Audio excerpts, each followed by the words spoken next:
Assalamualaikum warahmatullahi wabarakatuh. Selamat pagi Ananda Solih-Solihah. Hari ini kita belajar tematik muatan pelajaran seni budaya dan prakarya bersama saya Ustazah Irma Mukhalidah dari SD Islam Tombokersan, Lumajang. Sebelum belajar, mari kita berdoa bersama-sama.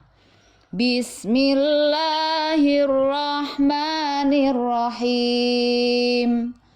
Raditu billahi rabbah wa bil islami dinah wa bi Muhammadin nabiyyan wa rasulah.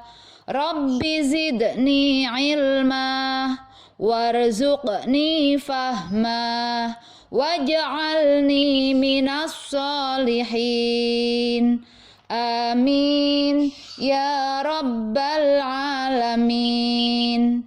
Semoga Allah memberikan kita ilmu dan kefahaman serta menjadikan kita sebagai orang-orang yang solih. Amin ya rabbal alamin.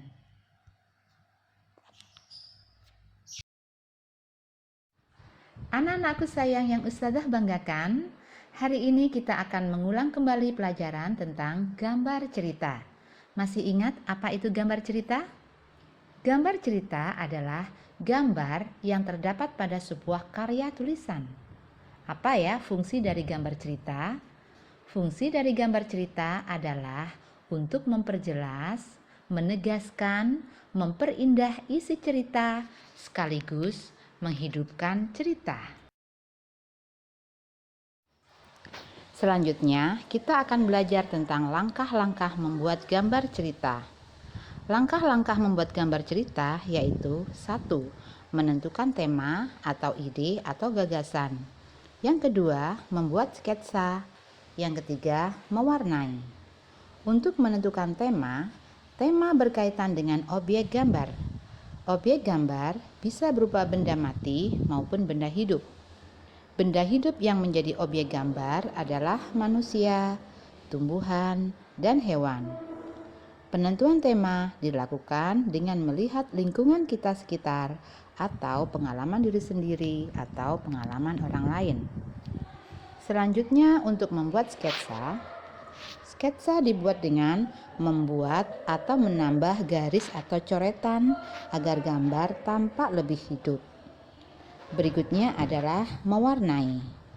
Jika sudah mantap, warnai gambarmu dengan rapi.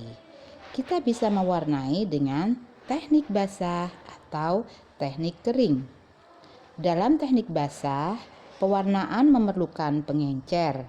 Misalnya, tinta, cat air, dan cat minyak.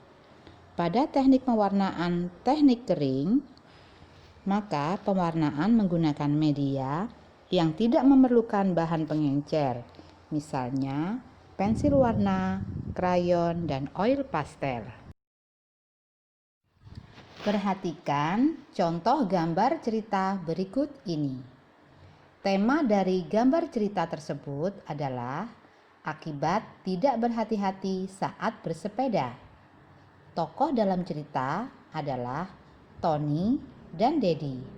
Tony memiliki sifat kurang hati-hati. Dedi memiliki sifat penolong. Alur cerita. Tony tidak berhati-hati saat mengendarai sepeda. Sepeda Tony menabrak batu yang ada di jalan. Tony terjatuh dari sepeda. Dedi yang ada di dekat Tony segera menolong Tony. Demikianlah pembelajaran kita hari ini. Selamat belajar dan berkarya. Pesan Ustazah, mari kita wujudkan menjadi pribadi yang bermanfaat untuk orang lain. Kenapa? Karena sebaik-baik manusia adalah yang paling bermanfaat bagi sesama. Saya Ustazah Irma Mukhalidah. Assalamualaikum warahmatullahi wabarakatuh.